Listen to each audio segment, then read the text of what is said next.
What's going on, guys? Tristan24 here, and welcome back to another video on the channel. Today is the match preview for the Swansea City vs Nottingham Forest match in the EFL Championship. Of course, I've got a Nottingham Forest fan on. It is, of course, Rads. So, link will be in the description, guys. Check him out. Subscribe to his channel. What a guy. So then, first question first topic, if you will, then, of the preview. We're going to do as in-depth as last time.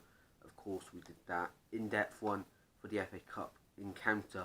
But this time it's just going to be a bit of a brief overview of the teams, how they're doing since the last meeting, how January transfer windows impacted them. So first question topic then is, how have your clubs been doing since our last meeting in January? So Swansea, of course, we've been undefeated in 2021. We've got a win against Norwich, which was huge in the title race. We've got a point against Brentford in January. I believe that was after you on the 27th of January. So that's just 4 points out of a possible 6, and that's huge against the two teams above us right now. And that could be huge come the end of the season. No one's beaten Brentford apart from Barnsley a few days ago now when I'm recording this. So that's brilliant for the teams like Swansea and Norwich at the top. How's it going, everyone? Rads here. Thank you very much to Tristan for inviting me on the channel again. It didn't go well last time, but it is the league now, so I am more bothered than the cup game. Obviously, you absolutely annihilated us 5-1, but yeah, the cup game, we made 10 changes, and I don't think anyone was really bothered, so you can kind of make excuses, but still, it's not great conceding 5 goals regardless of the situation.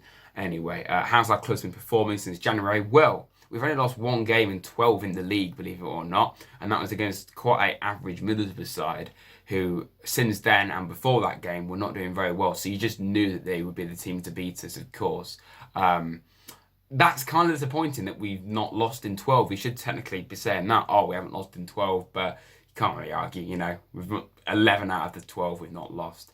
It's going well. You know, our last 4 games since we actually played you, though, we've drawn 2 of them 0-0 to Barnsley and Bournemouth at home. Should really have been winning at least one of those, probably Barnsley, to be honest, even though they are a pretty decent side this year. And we've also beaten Coventry 2-1 away and Wycombe 3-0 away. But then again, if you can't beat those 2 away, then yeah, you know, it's not great, is it at all? Wycombe are terrible, so even we can put 3 past them. But I do think it's going to be interesting, this game. I still think you're favourites, and quite honestly, I say it now, I think you're going to beat us, but I don't think it'll be quite as bad. I think it'll be 5-1 again. I do think you're still going to win, though, because you lads are looking quality right now. And I think you said on your last Swansea stream that you've not seen your team concede a goal yet. Have you? In a league game? I don't know whether... you might be wrong about that. But yeah, the contrast is quite dramatic, really, between you and me, and like doing live streams for your team. But yeah, it's not been doing that bad at all for Forest recently.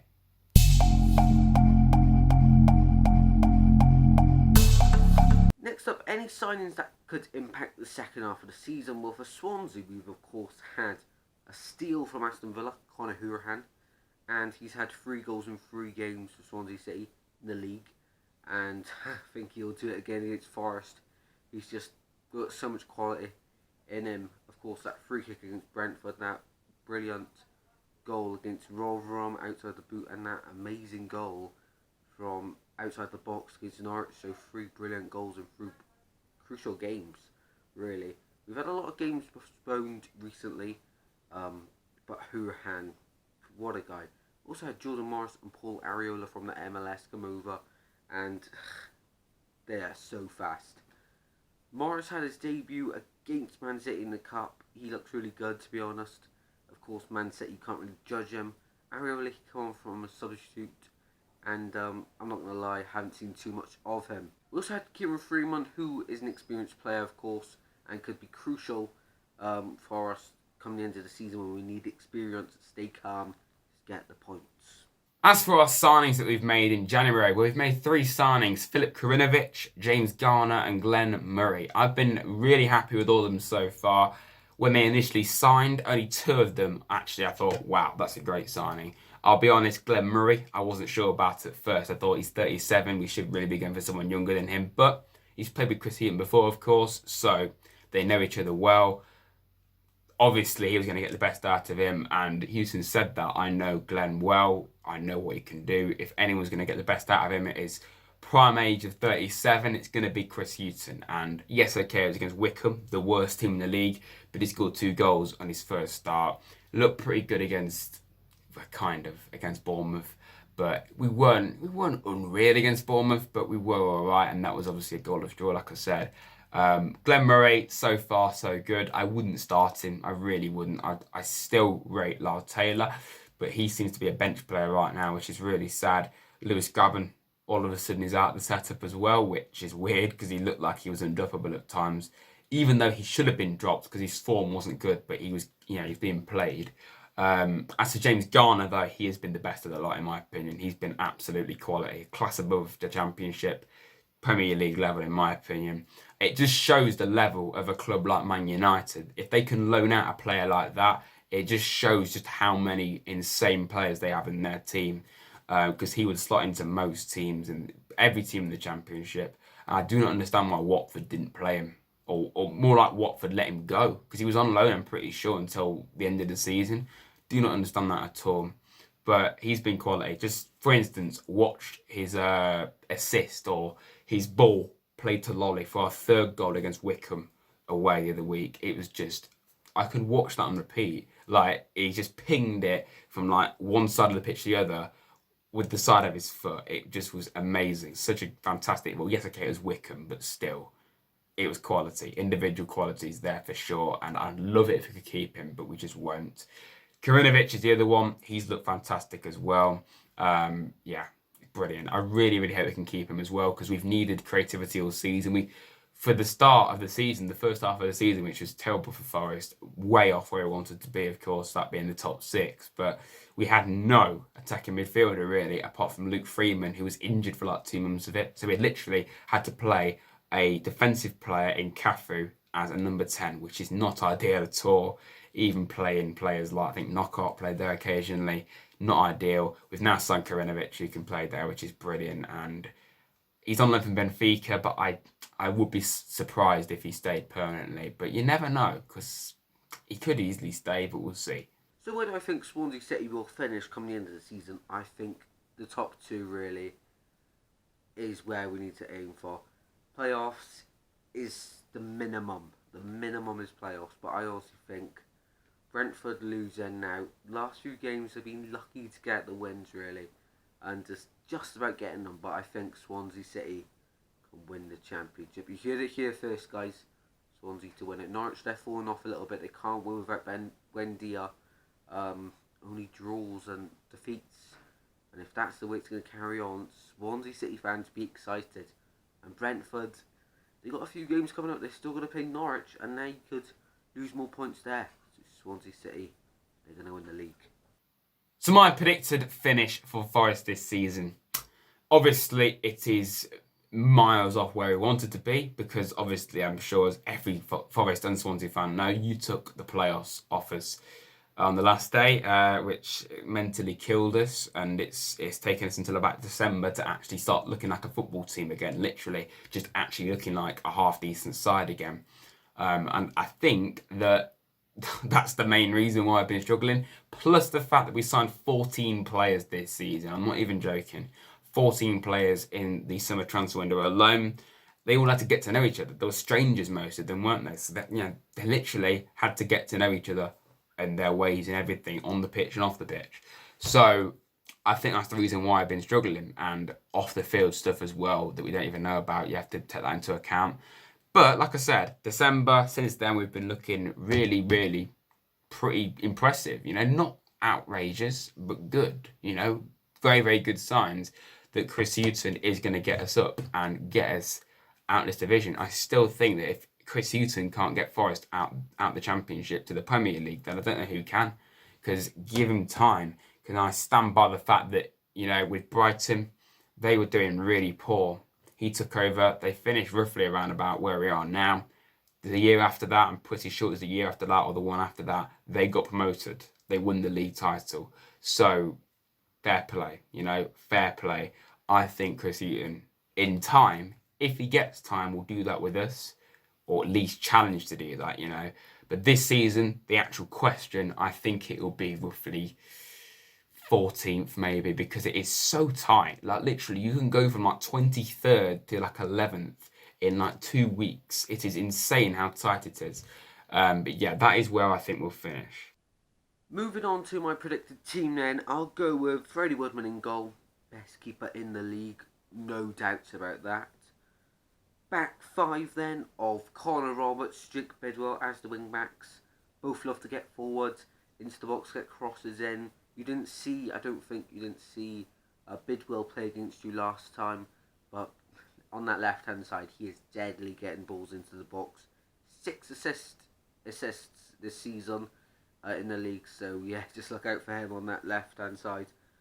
The middle three then, the three centre halves. Bennett, really experienced, really good, solid player. Ben Cabango, brilliant for the future, and he's just doing it right now as well. He's really good, and of course Mark Geehee. That defence wouldn't be anything without him. The Chelsea loanee. Hope we can get him on a permanent deal at the end of the season, but reports saying that Chelsea gonna have him in the first team squad next season. So looking unlikely, but if we go up, every chance that we can seal a deal for Mark Geehee. In the middle then, 2 centre midfielders. I'll go with Conor Hourihane, of course. Hopefully he can get a goal against Forest. And Matt Graham's captain. He's just brilliant. Those two could be the best midfielders partnership in the league, So that's my call. And then 3 up top, I'll go with Andre Ayew, Jordan Morris and Jamal Lowe. Lowe and Ayew are basically regulars in this team up in the attacking thirds. Morris, I think he's breaking his way through now. But that's just the lineup. The bench, he's got loads of power as well. I won't name that. Only the starting 11, but that's powerful. Predicted lineup then, I'm going to go for what I would personally want to be played rather than what I think will be played. And I can list both actually. But what I want to be played is Samba, Ribeiro, Mbiso, Worrell, Christie. I don't rate Cyrus Christie, but there's literally no one else there that I actually would feel somewhat happy with being played. Cafu, Garner, Korinovic, Lolly, Knockaert and Taylor. That is what I want to be played, but this is what will be played, all but certainly, with the players that we have available right now, because the other players injured, like Ryan Yates, he's injured, I'd start him normally. But what I expect to be played is Samba, Bong, Figueiredo, Worrell, Christie, Cafu, Garner, Korinovic, Freeman, Knockaert and Murray. That's what I think we played. In my score prediction then, I'll go for a 3-0 Swansea win. I can't see Forest scoring against us, but I can see Swansea bagging a few goals, especially if everything is clicking in the right way. We scored 3 against Rotherham. We scored 2 against Norwich, top team. I think we'll score 3 against Nottingham Forest. Score prediction, I do not think it'll be quite as embarrassing as last time because, again, we made 10 changes and I don't think anyone's really that bothered about the FA Cup, but clearly you were because you made changes as well. So that's an excuse, but you didn't make that many. You still made changes as well and you thrashed us. But I don't think it'll be 5-1. I still think you're going to win. Even though we've only lost 1 in 12, you are a class above us in my opinion. I'm sure that is good for you to hear from a Forest fan. You're 3rd in the league, we're 16th. Only a few points off, going up a few places as well. I think Swansea away is a step too far for us, I really do. We won there last season, but that was then, this is now. And last season we were like 3rd, so yeah, I don't think it's going to be a win for us. I really don't. I think it's going to be a rare defeat in the league right now. It seems weird saying that after the fact that we're 16th in the league. 3-1 to Swansea. I'm sorry. I think it'll be 3-1 to Swansea. Thank you very much for inviting me on, Tristan. And yeah, up the bloody Reds. That is it for today's preview, guys. Thank you all very much for watching. Hopefully Swansea can get the win.